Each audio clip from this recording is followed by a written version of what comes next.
Je m'appelle Isabelle Baladine-Ovald. Je suis née à Mulhouse en 1957, l'année du prix Nobel de Camus. C'est quelque chose qui me plaît, parce que j'aime beaucoup Camus. Alors que je suis tout sauf méditerranéenne, mais bon, c'est un peu particulier. Hein. Et je suis née dans une famille à demi alsacienne, puisque ma mère est d'origine parisienne. Par contre, mon père était tout à fait d'origine alsacienne et suisse et Allemagne aussi. Il ne nous a malheureusement pas appris l'alsacien, je regrette beaucoup, parce que ce que j'en connais me plaît beaucoup, je trouve ça très drôle, très, très imagé. Par contre, il parlait couramment l'allemand, et donc on avait droit régulièrement, et en particulier à Noël, à la lecture de poèmes de Goethe. Et c'était un grand admirateur de Rainer Maria Rilke aussi, à qui je dois du coup mon second prénom de Baladine, qui n'a pas été accepté à l'époque par l'état civil parce que c'était un prénom étranger, mais que j'ai toujours porté, ma famille m'a toujours appelé comme ça. Voilà, donc ça fait un petit peu des... comment dire, des digressions déjà dès la naissance. Donc j'ai toujours eu l'impression... d'être déjà, moi je dirais pas entre deux langues, mais je dirais des deux langues. Et puis ensuite je suis venue faire des études de philosophie à Strasbourg, c'était la grande époque, avec Philippe Lacoue-Labarthe et Jean-Luc Nancy. Et puis donc je suis arrivée à Strasbourg après le bac, donc 18-19 ans. Et le premier choc avec Strasbourg a été un choc esthétique. Parce qu'en fait, je me suis perdue au mois de novembre, je m'étais perdue en ville, que je ne connaissais pas bien encore. Et je suis montée par la petite rue du Marocain, je crois. Et il y avait du brouillard et c'était parfait.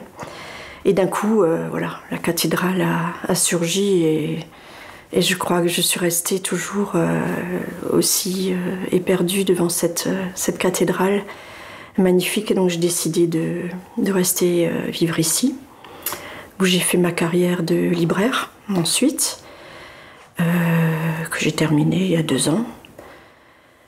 Et ce qui me semble important aussi par rapport à mes origines, c'est la question de la religion. Parce que ma mère est catholique, mais mon père était un catholique forcé.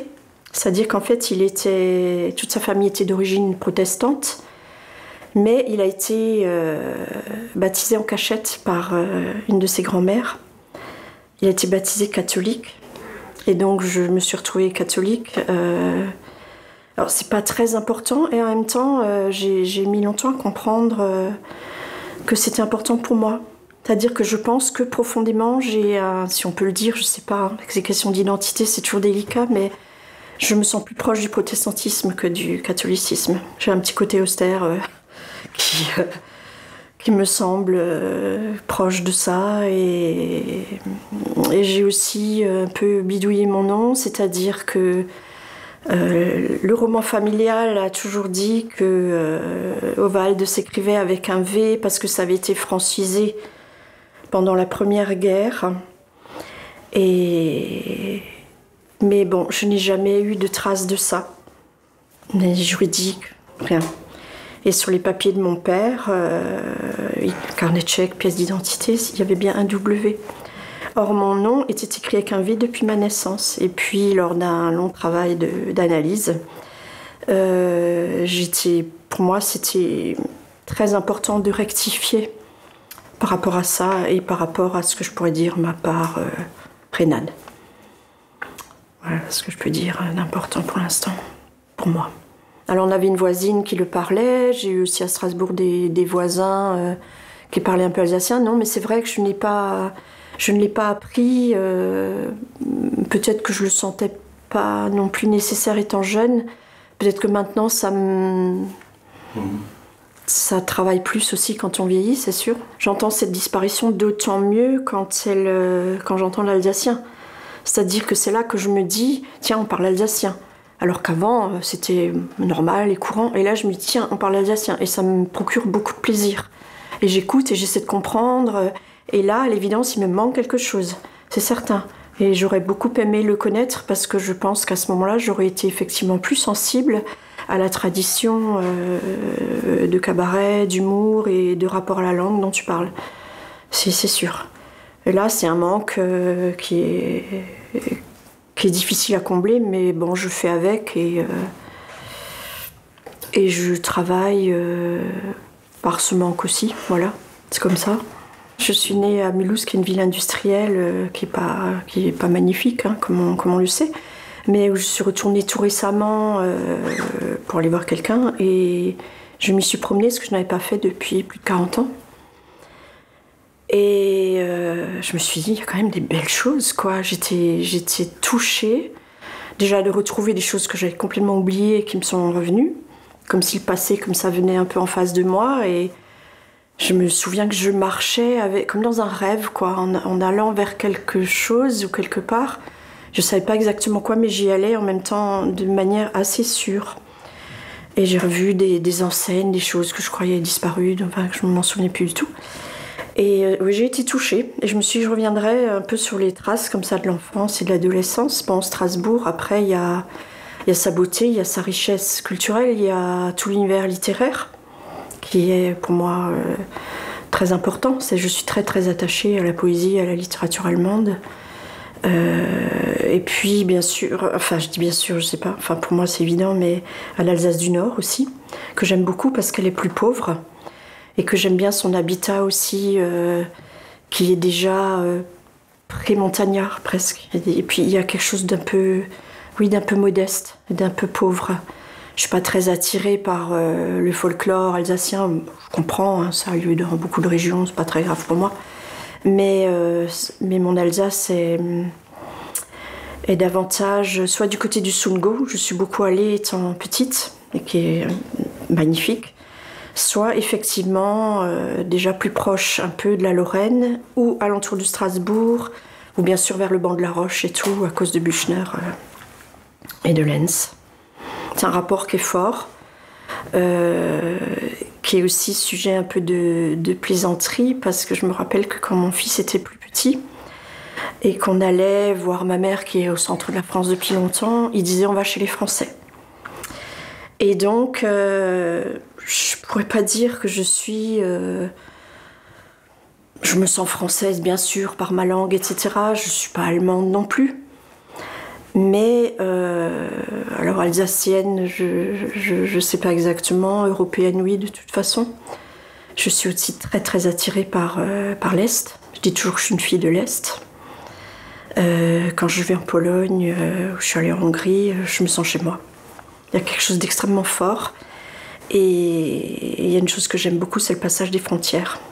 Alors je ne suis pas à la mode, mais moi j'aime énormément le moment où on passe. Et j'ai toujours l'impression que l'arbre qui est après la frontière, il est autrement, il est différent. Et j'adore ça. Voilà, c'est vraiment une expérience de paysage aussi. J'aime beaucoup les houblonnières au nord de l'Alsace. J'aime beaucoup les noms. On était il y a quelques jours à Bossendorf. J'adore ce nom. Les souvenirs d'enfance que j'ai, c'est Mizar, des noms comme ça. Je trouve ça magnifique. Voilà. Donc c'est un rapport qui est profond, mais la première fois que je l'ai perçu en moi, c'est lors d'un voyage dans le Midi, quand j'avais un peu plus de 20 ans. Et je me suis dit, là-bas, c'est pas du tout pour moi. Moi, il me faut les montagnes, il me faut la vallée, les montagnes des deux côtés, le fleuve, et Strasbourg, qui est ville de passage. Voilà. C'est pas que France, c'est pas que Allemagne, c'est quand même très particulier ici. C'est entre deux, mais c'est les deux aussi, quoi. Plus quelque chose qui s'est à la fois creusé et nodalisé aussi dans cette région. C'est inclassable, mais c'est ça qui me plaît beaucoup. Je trouve que c'est une richesse énorme, quoi.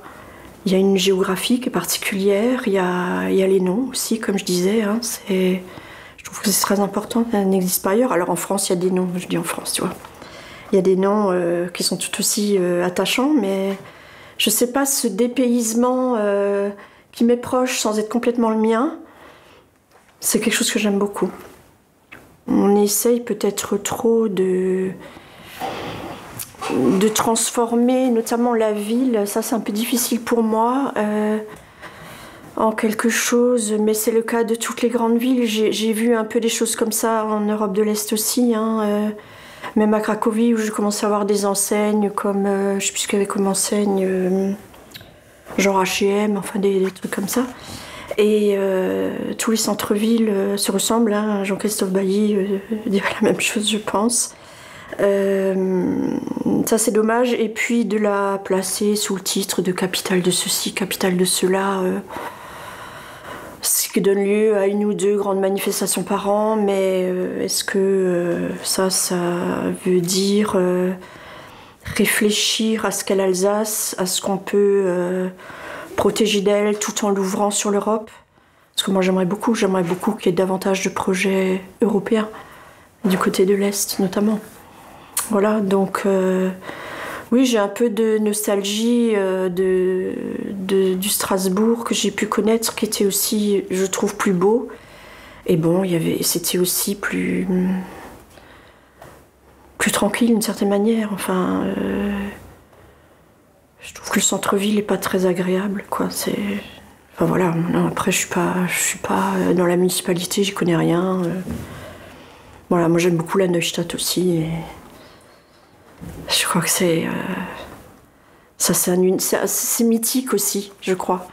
Peut-être pour une génération, pour ma génération, d'autres gens de mon âge pourraient le confirmer. Il y a un côté mythique dans cette Strasbourg où il y a eu effectivement le TNS, le Lens sur la plateforme de la cathédrale que j'ai pu voir, la grande époque du TNS. Voilà, bon. Après, ça change, c'est autrement. Et puis voilà, hein. Je suis pas non plus pessimiste ni plus nostalgique que ça, c'est comme ça. Mais j'ai peur que ce soit comme ça un peu dans toutes les capitales, de toute façon. Alors, il y a beaucoup de gens qui écrivent en Alsace. J'en connais beaucoup. Qui écrivent soit en bilingue, soit en français, comme par exemple Roland Reutenauer, où il y a des choses assez belles, même parfois très belles. Après, je peux pas dire que je me reconnaisse, parce que moi j'écris aussi de la poésie, mais là je dois dire que je ne me sens pas du tout poète alsacienne de ce point de vue, parce que ce serait même, je trouve, un peu usurpateur dans la mesure où je connais pas non plus très très bien l'alsacien. Je ne veux pas me réclamer de ceci, cela, quoi. Et ce qui m'intéresse dans la poésie, c'est la pensée. Et donc, ce que j'ai à penser de ce côté-là, elle serait plutôt alors du côté des marges, du bord, des montagnes, de l'eau, des frontières, des choses comme ça. Mais je ne peux pas dire que si je vais à une soirée de poètes alsaciens, je me sens pas là-dedans. Je trouve que c'est chouette que ça existe, mais je veux dire... Gérard Haller, qui écrit en français, qui est natif de Bitche, qui a un rapport très très fort à son pays natal, qui a écrit une poésie très... un peu philosophique comme ça, mais où il travaille énormément la langue allemande, enfin la syntaxe de l'allemand portée dans la langue française. Je me sens très proche de ça, oui. Autrement, non. Alors il y a, je sais par exemple Germain Müller, il y a un humour. Alors moi l'alsacien peut me faire beaucoup rire parce que c'est tellement imagé, tellement inventif, tellement littéral. Parfois justement j'aime beaucoup ça. Mais sinon l'humour... grosse cavalerie, non. Non, ça me touche pas beaucoup. Quand je traverse le pont de Kehl, je regarde le Rhin. Un peu trop domestiqué, mais bon. J'ai quand même un truc, je me dis, je passe une frontière. Bon, après Kehl, c'est un quartier de Strasbourg, quoi. Mais quand même, il y a un petit truc. Il y a un petit truc. Quand on voit l'histoire de l'Alsace depuis 1870, c'est quand même particulier, quoi. Et... moi, j'ai une arrière-grand-mère qui n'a jamais parlé le français. Elle est passée française-allemande. Et voilà. Donc je pense que je porte ça en moi. Et puis c'est tout. Donc voilà. Je n'ai pas besoin de me sentir attachée à des grandes régions. Mais je pense qu'il y a des intérêts qui m'échappent. Après, chacun porte sa part de fantasmes. Hein. Moi, c'était du côté de la Pologne parce que je m'appelle Baladine et que c'est un prénom polonais. C'était celui de la dernière compagne de Rilke qui était peintre, qui s'appelait Baladine Klusowska et qui était la mère de Balthus et de Pierre Klusowski. Donc je pense que j'ai pris cette part de fantasmes de mes parents, de mythes, mais je le porte volontiers, voilà. Je veux dire, ça fait partie de moi et je trouve que c'est, encore une fois, comme j'ai dit tout à l'heure, c'est une richesse de pouvoir sortir de ses propres, enfin, des traces de la région, quoi, pour aller voir ailleurs. Ce côté très, très mouvant que je sens moi dans mon identité alsacienne, si je puis parler comme ça, qui serait donc un peu pluriel et en tout cas pas fixe. C'est quelque chose qui est très important pour moi. En plus, il y avait une tradition philosophique à Strasbourg qui était très forte. Il y a eu de très grands profs à l'université de Strasbourg, que ce soit Gutzdorf ou d'autres, ou les noms m'échappent, mais même Lévinas est venu. Enfin bon. Et ils ont fait venir après Derrida qui aimait beaucoup Strasbourg. Et ils ont beaucoup travaillé sur Heidegger et tout ça. Et oui, ce qui est étonnant, c'est que cette tradition philosophique-là se soit arrêtée. C'est vrai qu'après, là, il y a un vide. Alors, est-ce que ça correspond au début de la mondialisation? Est-ce que ça correspond à un désintérêt général pour l'Alsace en tant que sujet de réflexion? C'est bien possible, c'est vrai.